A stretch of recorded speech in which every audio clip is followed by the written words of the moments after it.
ายคนนี้อยากเป็นคนดีของเธอบอกย้ำในใจเสมอจะดูแลเธอให้ดีที่สุดแต่เส้นทางบ้านสองเรานั้นเหมือนทางทำโรดอาจมีบางครั้งสะดุดที่อยากให้เธอเข้าใจด่านความยากไรบีบใจให้รอและโท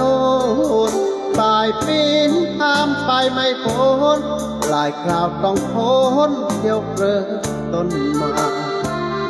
มากมายปัญหาโถมเข้ามาให้เราแบกไว้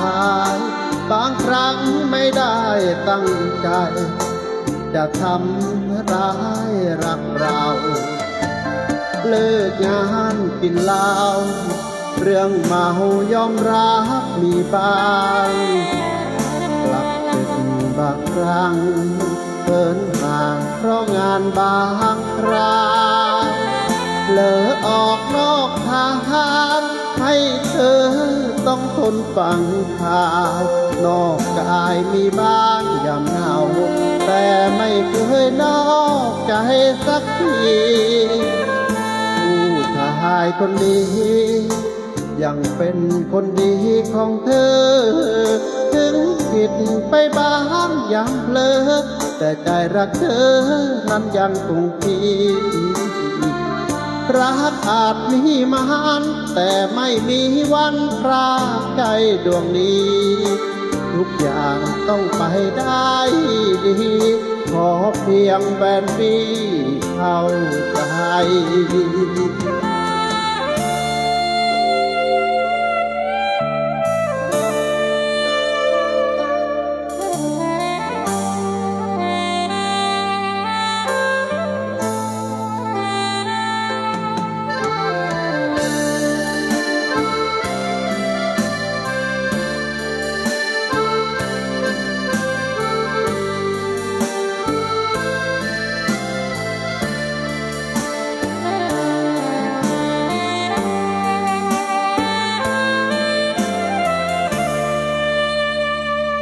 ผู้ชายคนนี้